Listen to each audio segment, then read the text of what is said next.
Just the other day, we were looking through scrapbooks and we came upon one where we lived in this tiny little basement apartment with six of our eight kids. It was about 800 square feet and it was dark. The ceilings were low and the windows were tiny. There was dark wood paneling on all of the walls except for one that was completely covered in black lava rock. I remember being so depressed in that apartment. And yet, as we looked through the scrapbooks, I felt nothing but joy.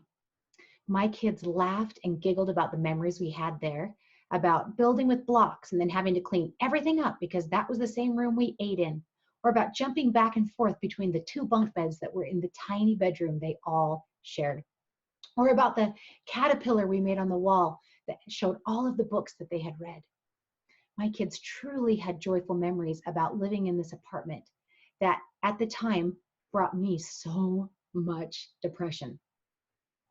So I thought about what it was that at the time kept me from feeling joy. And I realized that I had been so overwhelmed and exhausted. I had six kids under 7 years old at the time. And I was worried about money. I was worried about how and when we were going to be able to buy a house. And I was careful and troubled about many things. Where have we heard those words before? In the story of Mary and Martha. Martha had many things on her mind: chores, being a good hostess, maybe some judgment of how her sister should act, maybe some resentment at being left to do the chores by herself. Martha complained to the Savior that Mary wasn't helping. She said, "Lord, dost thou not care that my sister hath left me to serve alone? Bid her therefore that she help me." Whenever we complain, we are in resistance to the current moment. We are rejecting it. We think circumstances should be different than they are. We think other people should be different than they are. And we postpone our happiness, our being present in the moment, until some future point when things are as we think they should be. The Savior was literally in Martha's home, in her home, and yet she wasn't fully present. She didn't recognize the magic of that moment. She was trading in that moment for a future moment when the chores were done. Somewhere in her mind, she believed that when the chores were done, then she could enjoy the Savior's presence. And Jesus gently responded to her.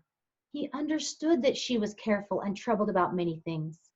And yet he testified to her that one thing was needful, and Mary had chosen that good part. What was needful? Mary was 100% living in the present moment. She knew it was a wonderful blessing to have the Savior in her home, to have his complete attention.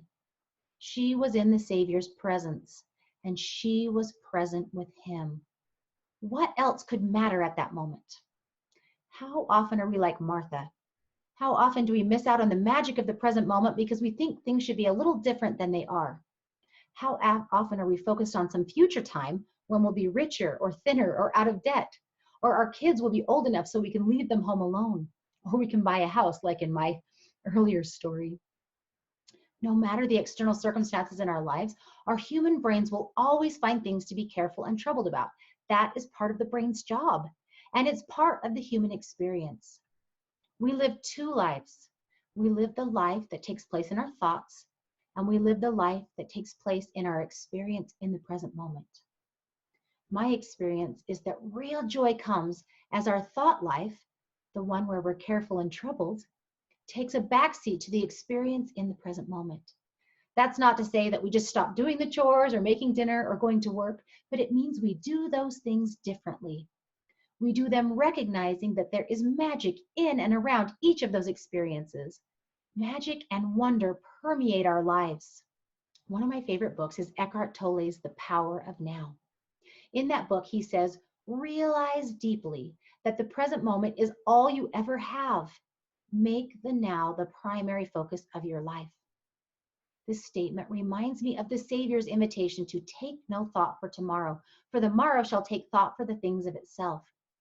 Now, I don't think the Savior is telling us not to consider the future consequences of our present actions. And I don't think he's discouraging us from creating and envisioning our future. But rather, I think he's inviting us to recognize the power that exists in the present moment. The present is truly all we ever have. Think about it. The past and the future exist only in our mind. We experience them through memory or anticipation. But we experience memory in the present moment, and we anticipate the future in the present moment. The present is all we ever have. Matteo Tabatabai said these words: plan, dream, organize all you want. Just don't start believing that whatever you have planned for in the future is going to be any better than your current moment. You're going to be in the present moment your entire life. If you're focusing on how the future is going to be, you're just running on a hamster wheel, hoping to get somewhere.